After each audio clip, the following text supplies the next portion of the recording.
নমস্কাৰ আপোনালোক সকলোকে মোৰ ইউটিউব চেনেল আসাম এক্সাম কৰ্ণাৰলৈ স্বাগতম জনাইছোঁ।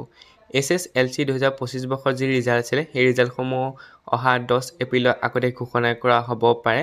কাৰণ যোৱা বছৰ যি শিক্ষামন্ত্ৰী ডাঙৰীয়াই কৈছিল যে যোৱা বছৰ ৰিজাল্টসমূহ 40 দিনৰ ভিতৰত দিয়া হৈছিলে, অৰ্থাৎ পৰীক্ষা শেষ হোৱা 40 দিনৰ পিছত প্ৰায় আপোনালোকৰ এপ্ৰিলৰ 20 তাৰিখে দিয়া হৈছিলে। এইবুলি তাৰ আগতে দিয়া কথা উল্লেখ কৰিছিলে তেওঁ যোৱা বছৰে। তেওঁ কৈছিল যে অহাবাৰ যি ৰিজাল্ট আছিল অৰ্থাৎ 2025 বৰ্ষৰ যি ৰিজাল্ট আছিল সেই ৰিজাল্ট আপোনালোকৰ 30 দিনৰ ভিতৰত দিম বুলি উল্লেখ কৰিছিলে, মানে আপোনালোকৰ এপ্ৰিলৰ 10 তাৰিখমানৰ আগতে ঘোষণা হ'ব।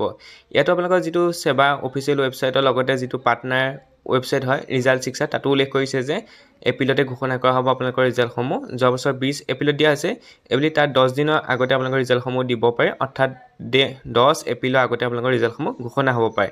কিয়নো আপোনালোকৰ মাজতে যি পঞ্চায়ত ইলেকশ্যন আছে সেইবোৰ চলিব আৰু লগতে বিহুও আছে, গতিকে আপোনালোকৰ হয়তো 10 এপ্ৰিলৰ আগতে ঘোষণা হ'ব, নহ'লে আপোনালোকৰ ৰিজাল্ট মে' মাহলৈ গুচি যাব। গতিকে আপোনালোকৰ তেওঁ কোৱা মতে যদি হয় তেতিয়াহ'লে আপোনালোকৰ ৰিজাল্টসমূহ অহা 10 এপ্ৰিলৰ আগতে ঘোষণা হ'ব। কাৰণ তেওঁ যোৱা বছৰে কৈছিলে মিডিয়াৰ আগত যে অহাবাৰ আমি 30 দিনৰ ভিতৰত ৰিজাল্ট দিবলৈ চেষ্টা কৰিম, অৰ্থাৎ 30 দিনৰ ভিতৰতে ৰিজাল্ট দিবলৈ চেষ্টা কৰিম। গতিকে আপোনালোকৰ ৰিজাল্টসমূহ যিহেতু পৰীক্ষা 3 তাৰিখে শেষ হ'ল, গতিকে আপোনালোকৰ অহা ৰিজাল্টসমূহ যি 10 তাৰিখ আছে আপোনালোকৰ এপ্ৰিলৰ 10 তাৰিখৰ আগত দিব, নহ'লে আপোনালোকৰ মে' মাহতে ৰিজাল্টসমূহ দিয়াৰ সম্ভাৱনা আছে। কাৰণ আপোনালোকৰ মাজতে বিহু চলিব, লগতে আপোনালোকৰ ইলেকশ্যনো হয়তো চলিব। গতিকে ইলেকশ্যনৰ সময়ত ৰিজাল্ট দিয়াটো অসম্ভৱ, সেইকাৰণে হয়তো আপোনালোকৰ ৰিজাল্টসমূহ 10 এপ্ৰিলৰ আগতে ঘোষণা হোৱাটো খুবেই চিয়'ৰ আছে। কাৰণ তেওঁ যেতিয়া কৈছে 30 দিনৰ আগত দিম বুলি, গতিকে আপোনালোকৰ ৰিজাল্টসমূহ 10 এপ্ৰিলৰ আগতে দিব। সেইটো আপোনালোকে ইয়াত আপোনালোকৰ যিটো অফিচিয়েল ৱেবছাইট আছে ৰিজাল্ট শিক্ষা, সেইটোত চাব পাৰে। লগতে আপোনালোকৰ নতুন এটা বুলি ৱেবছাইট আহিছে, নতুন আমাৰ যি Assam state school education board, সেই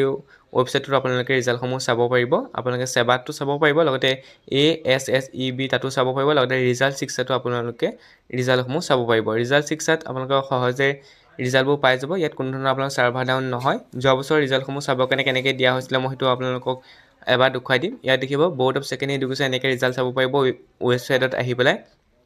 যিটো এণ্টাৰ ৰোল নম্বৰ ইয়াত অট'মেটিক আহিব B25 বুলি আহিব এইবুলি, যিটো আপোনাৰ 2025 বৰ্ষৰ মেট্ৰিক দিছে। তাতে আপোনালোকৰ যিটো ৰোল নম্বৰ আছে ৰোল নম্বৰটো ভৰাব লাগিব আৰু নম্বৰটো ভৰাব লাগিব। ভৰাই পেলাই আপোনালোকে ফাইনেল ৰিজাল্ট কৰিলে আপোনালোকৰ ৰিজাল্টসমূহ উপলব্ধ হ'ব। গতিকে এইবুলি আপোনালোকে তেনেকৈ ৰিজাল্টসমূহ চাব লাগিব।